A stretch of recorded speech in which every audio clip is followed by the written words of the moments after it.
Je m'appelle Dominique Paul de Coster, je suis de formation sociologue et aujourd'hui j'enseigne à l'Université de Mons en faculté d'économie, la faculté Ouaroké d'économie et de gestion, et aussi à la faculté d'architecture et dans un master en ingénierie et action sociale aussi. Ce que j'enseigne, c'est, on va dire, le versant sociétal de ces cursus-là. Les cours que je donne tournent autour du développement local durable et il s'agit dans cette approche du développement local durable de voir comment sur un petit territoire des acteurs issus de milieux différents, que ce soit des élus, que ce soit des professions libérales, des enseignants, la population dans son entièreté. D'ailleurs, à cet effet, la population d'origine culturelle différente a beaucoup d'importance parce que elle a des connaissances diversifiées, différentes d'un Belge lambda, on va dire. Et il m'apparaît qu'on ne sollicite pas suffisamment ce type de compétences et de reconnaître que les personnes issues de l'immigration peuvent apporter dans un processus de développement local une richesse supplémentaire de par leur connaissance de langues différentes ou d'une cuisine différente. Et donc sur un petit territoire, comment est-ce que les habitants, les citoyens vont pouvoir réfléchir avec les élus pour se programmer un destin quelque part et un dessein plutôt que d'attendre qu'on décide pour eux. On sait qu'on est dans une époque mondialisée et donc le fait de concevoir son propre dessein fait que l'échelon local entre en capacité de négocier avec des institutions plus importantes, que ce soit la région ou des communes avoisinantes qui seraient plus importantes. Et donc ce cours de développement local durable, même si les étudiants les ont finalement en conclusion de cursus ici à Ouaroké, eh bien c'est le cours qui est fêtière, qui est chapeau d'un cours de politique sociale par exemple, où les étudiants cette année se sont demandé ce que la société leur réservait comme avenir, ce qu'elle a prévu par ses normes, par ses législations, et puis surtout ce qu'eux attendaient de cette société qu'ils espèrent beaucoup plus inclusive que ce qu'elle ne l'est pour l'instant. Donc pour l'instant, elle est intégrante, intégrative, et donc ça veut dire qu'elle formate les jeunes. Et de plus en plus, les jeunes, on voit ça avec Nuit debout par exemple, sont en attente d'un autre projet de société, plus juste, plus passionnant aussi. Je crois que c'est important de passionner les jeunes pour qu'ils soient décidés à être des acteurs politiques au sens de je veux aussi gérer et contribuer à la définition de la cité dans laquelle je suis.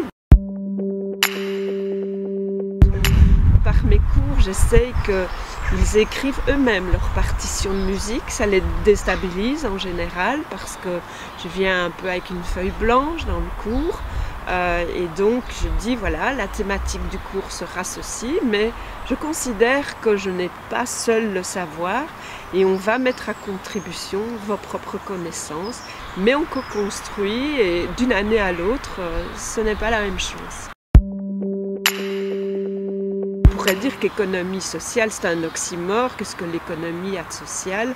Justement, mon collègue Joseph Pagano rappelle régulièrement que l'économie, elle est au service de l'être humain.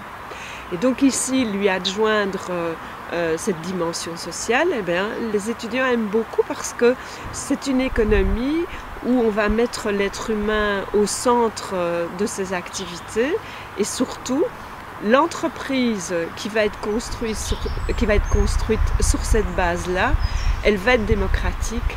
Tout le monde va y apporter sa contribution, sa pierre à l'édifice, comme dans mes cours, et donc mes cours sont déjà un exercice de citoyenneté.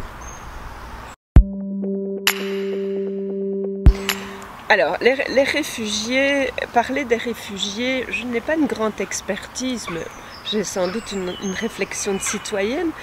Et j'aurais envie de dire que l'élément fondateur du problème actuel, c'est que les pays qui constituent l'Union européenne ont chacun leur politique, à la fois par rapport au pays d'où viennent ces réfugiés. Ils sont de plusieurs natures. Il y a en effet les réfugiés qui viennent suite à la guerre en Syrie, mais il y a aussi des réfugiés dits économiques. Et on les considère comme étant à moins accueillir. Je trouve que toute personne qui est en difficulté, il y a aussi les réfugiés climatiques, qui est en difficulté dans son pays, a le droit de vouloir se tracer une autre vie, en particulier pour ses enfants. C'est chronique d'une mort annoncée que ce problème des réfugiés, tant qu'on n'aura pas une politique équitable entre les deux rives de la Méditerranée notamment, on aura toujours ce courant aspiratoire, c'est presque du siphonnage automatique des jeunes populations. Et donc ça veut dire que puisqu'on a cette attitude-là, on devrait pouvoir avoir une attitude d'accueil, d'autant qu'un certain nombre de pays, comme l'Allemagne par exemple, a une pyramide d'âge qui est vieillissante, donc ça devient une véritable opportunité que d'accueillir ces réfugiés. On est dans une époque passionnante, je trouve, parce que c'est une époque qui est en vrai chaos, où donc on va inventer de nouvelles choses, qu'on se rend compte aussi que certaines pratiques qu'on avait avant les 30 Glorieuses, eh bien, elles étaient plus adéquates en lien avec la nature, plus respectueuses aussi de la nature. On se rend compte aussi, pas tout le monde encore, on y reviendra, on se rend compte aussi que la nature, elle est limitée. Et donc il faut en prendre soin, parce que si la nature on n'en prend pas soin, ça veut dire qu'à terme, donc si on ne protège pas la terre, à terme c'est l'humanité, donc les humains qui vont disparaître. Maintenant avec tous ces phénomènes de cancer aussi, il y a des problèmes de malbouffe avec l'industrialisation de l'alimentation. Tout ça fait que ça amène des questions dans la tête des gens, qu'ils réfléchissent et qu'ils ont envie de retrouver des conditions de vie plus favorables. Les retrouver peut-être pas, mais en tout cas les inventer. Donc être retourné à un accord avec la nature, même en ville. Et ça c'est intéressant que la nature retrouve sa place dans la ville et qu'on considère qu'elle est un partenaire essentiel pour avoir une vie saine où les gens sont dans du bonheur. Et donc quand on est dans du bonheur, on va être davantage productif, inventif et surtout créatif. Et donc il faut retrouver la créativité et la soigner, la créativité qui est en vous, pour que vous puissiez justement changer le monde et en inventer un autre qui soit beaucoup plus juste et qui vous apporte beaucoup plus de bonheur. Moi j'espère d'ailleurs vieillir dans ce monde qui pour moi est en éclosion. Et moi je trouvais limite ça très... cool. Ouais, le prof c'est lui qui te donne envie d'aimer quelque chose. Ça c'est vrai ce que tu dis. C'est pour ça que je dis que c'est jardinier, parce que c'est jardiner l'intérêt, l'esprit des gens,